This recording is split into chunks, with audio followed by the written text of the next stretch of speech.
বাংলাদেশিরা তোদেরকে বলছে, আমরা যদি একসঙ্গে প্রস্রাব করা শুরু করি তোরা ডুবে যাবে।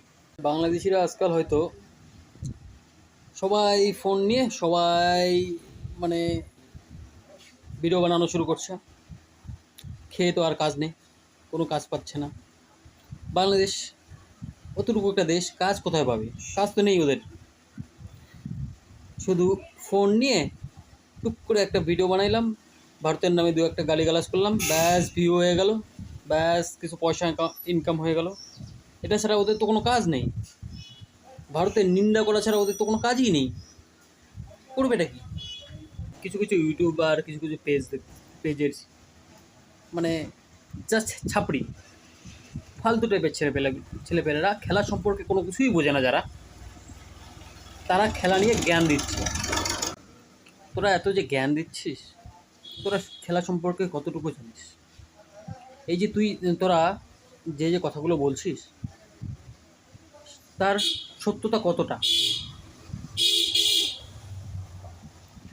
তোদের যে টিমের প্লেয়ারদের কখনো দেখেছিস ওই বিষয়ে কথা বলতে, ওগুলো নিয়ে আলোচনা করতে, বা সংবাদ মাধ্যমে ওগুলো নিয়ে কথা বলতে? যদি এত এগুলো হয়েই থাকতো, যেগুলো তোরা বলতেছিস, এরকম কোনো কিছু যদি হয়েই থাকতো, তারা কি বলতো না? তারা কি সংবাদ মাধ্যমে কিছু জানাইতো না?